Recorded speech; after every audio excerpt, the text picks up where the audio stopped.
Assalamualaikum dan selamat sejahtera. Bak kata pepatah, tak kenal maka tak cinta. Jadi izinkan saya memperkenalkan diri. Nama saya Mia Sofia Adrana binti Muhammad Azwan dan saya berumur 11 tahun. Saya belajar di Sekolah Kebahasaan Mata Guru yang terletak di Batang Perak. Hobi saya ialah membaca buku dan bersiar-siar bersama keluarga. Dalam video ini saya amat teruja untuk kongsikan buku yang telah saya baca, iaitu buku yang bertajuk Hanya Fakta, tulis laporan penyelidikan di kampus sendiri. Banyak maklumat menarik yang ingin saya kongsikan tentang buku ini. Jom kita dengarkan. Buku ini diterbitkan pada tahun 2011 oleh Institut Terjemahan Negara Malaysia. Buku ini mengandungi 32 halaman bercetak. Ia adalah hasil buah fikir seorang penulis wanita, Nancy Lowin. Buku ini menerangkan 13 langkah cara menulis laporan penyelidikan yang hebat. Setiap langkah dipandu dengan baik dan disertakan dengan contoh.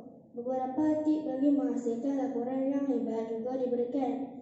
Ilustrasinya juga menarik dan harganya pula hanyalah RM15. Mari kita dengarkan apakah 13 langkah itu.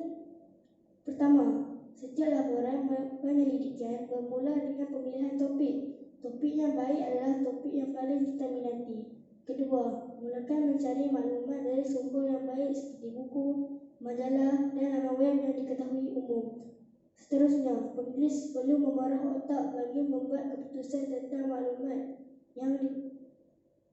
yang akan dimasukkan ke dalam laporan. Setelah itu, catatan dan garis kasar perlu dilakukan bagi membantu menyusun laporan dan memudahkan penulisan.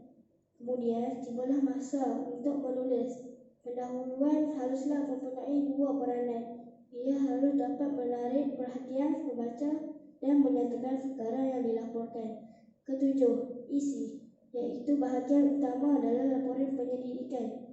Ia merangkumi maklumat paling penting tentang sesuatu topik. Setiap perenggan dalam bahagian isi perlu dimulakan dengan ayat topik. Ayat ini bertujuan memberitahu pembaca perkara yang akan diceritakan dalam perenggan. Untuk lebih menarik, kita perlu menggunakan pelbagaian ayat setiap kali ingin memulakan ayat agar laporan lebih menarik untuk dibaca.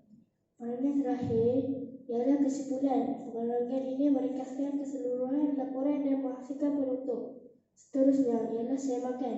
Melalui semakan, kita menambah, memadam atau menyusun fakta laporan. Setelah kita berpuas hati, maka seterusnya ialah membaca proof, iaitu kita perlu meneliti ejaan, tanda baca dan tata bahasa. Pastikan ianya betul. Bahagian terakhir laporan penyelidikan ialah bibliografi. Pada bahagian ini, kita perlu menyenaraikan sumber yang dirujuk untuk mendapatkan maklumat. Pelbagai contoh cara penulisan bibliografi ditunjukkan sebagai panduan. Sebagai seorang pelajar, saya merasakan buku ini amat berguna kepada saya dan orang ramai di luar sana. Kerana pertama, ia memberi tunjuk ajar menulis laporan yang baik langkah demi langkah. Kedua, panduan menulis juga diberikan agar tidak terkeluar dari topik. Ketiga, boleh dijadikan sebagai pengetahuan asas andai kata saya dapat melanjutkan pelajaran ke IPT Kelab, di mana sudah pasti ketika itu perlu kepada saya untuk menulis laporan penyelidikan.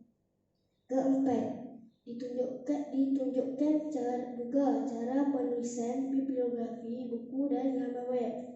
Terdapat banyak kerjaya yang menjurus kepada bidang penyelidikan.